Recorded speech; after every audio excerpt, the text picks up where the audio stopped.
എല്ലാവർക്കും നമസ്കാരം. ഇന്ത്യൻ ചരിത്രത്തിലെ ഒരു പ്രധാന ടോപ്പിക്കായിട്ടുള്ള കമ്മ്യൂണൽ അവാർഡിനെ പറ്റി നോക്കാം. കമ്മ്യൂണൽ അവാർഡ് 1932 വട്ടമേശ സമ്മേളനങ്ങൾ അധസ്ഥിതർക്ക് പ്രത്യേക നിയോജക മണ്ഡലം വേണമെന്ന് വാദിച്ചത് ഡോക്ടർ BR അംബേദ്കറാണ്.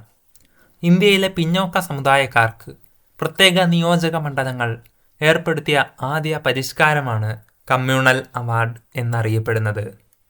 കമ്മ്യൂണൽ അവാർഡ് എന്താണ്? ഇന്ത്യയിലെ പിന്നോക്ക സമുദായക്കാർക്ക് പ്രത്യേക നിയോജക മണ്ഡലങ്ങൾ ഏർപ്പെടുത്തിയ ആദ്യത്തെ പരിഷ്കാരമാണ് കമ്മ്യൂണൽ അവാർഡ്.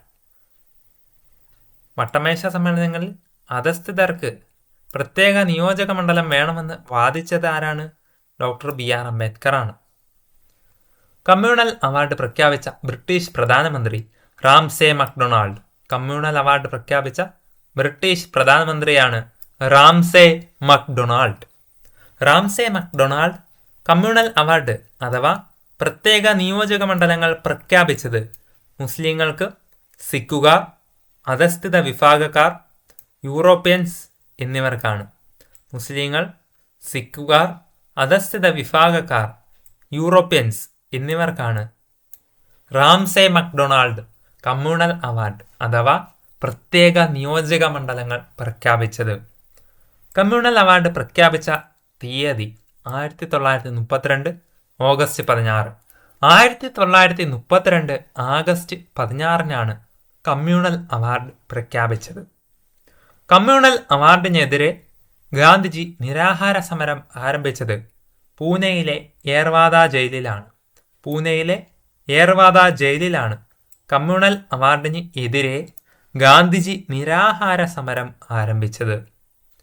ഗാന്ധിജി അനിശ്ചിതകാല നിരാഹാര സമരം ആരംഭിച്ചത് 1932 സെപ്റ്റംബർ 20. 1932 സെപ്റ്റംബർ 20 കമ്മ്യൂണൽ അവാർഡിനെതിരെ ഗാന്ധിജി അനിശ്ചിതകാല നിരാഹാര സമരം ആരംഭിച്ചത്. ഗാന്ധിജി നിരാഹാര സമരം ആരംഭിക്കാൻ കാരണം അധസ്ഥിത വിഭാഗക്കാർക്ക് പ്രത്യേക നിയോജക മണ്ഡലം നൽകിയതിൽ പ്രതിഷേധിച്ചാണ്. അധസ്ഥിത വിഭാഗക്കാർക്ക് പ്രത്യേക നിയോജക മണ്ഡലം നൽകിയതിൽ പ്രതിഷേധിച്ചിട്ടാണ് ഗാന്ധിജി നിരാഹാര സമരം ആരംഭിക്കാൻ കാരണമായത്. ഗാന്ധിജി നിരാഹാര സമരം അവസാനിപ്പിച്ചതെന്നാണ്? പൂന ഉടമ്പടിയോടുകൂടിയാണ് ഗാന്ധിജി നിരാഹാര സമരം അവസാനിപ്പിച്ചത്. പൂന ഉടമ്പടിയിൽ ഒപ്പുവെച്ച വർഷം 1932 സെപ്റ്റംബർ 24.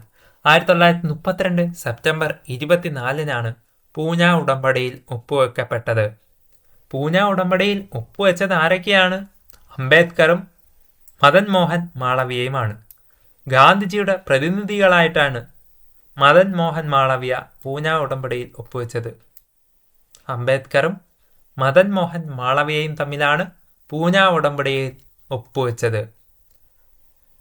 സോ ഫ്രണ്ട്സ്, നമ്മൾ കമ്മ്യൂണൽ അവാർഡ് 1932 കമ്മ്യൂണൽ അവാർഡിനെ പറ്റി വളരെ ഷോർട്ടായി അത്യാവശ്യം അറിഞ്ഞിരിക്കേണ്ട പ്രധാന പോയിന്റുകളുമൊക്കെയാണ് നോക്കിയത്. വീഡിയോ നിങ്ങൾക്ക് ഇഷ്ടപ്പെട്ടെങ്കിൽ ലൈക്ക് ചെയ്യാനും നിങ്ങളുടെ അഭിപ്രായങ്ങളൊക്കെ ഒന്ന് കമൻറ്റായി രേഖപ്പെടുത്തി അറിയിക്കാനും ശ്രമിക്കണമേ. ചാനൽ ഇതുവരെയും സബ്സ്ക്രൈബ് ചെയ്തില്ലെങ്കിൽ ഇതുപോലുള്ള യൂസ്ഫുൾ ആയിട്ടുള്ള PSC റിലേറ്റഡ് കണ്ടന്റും റാങ്ക് ഫയൽ എക്സ്പ്ലനേഷനൊക്കെ ലഭിക്കാനായിട്ട് ചാനൽ ഇപ്പോൾ തന്നെ ഒന്ന് സബ്സ്ക്രൈബ് ചെയ്തിട്ടാൽ നിങ്ങൾക്ക് അപ്പോൾ തന്നെ ഞാനിടുന്ന വീഡിയോസ് ലഭിക്കുന്നതാണ്. കൂടുതൽ ഇമ്പോർട്ടൻറ്റ് ടോപ്പിക്സുമായി ഞാൻ വീണ്ടും ഉടൻ തന്നെ വരുന്നതാണ്. ഏവർക്കും നന്ദി, നമസ്കാരം.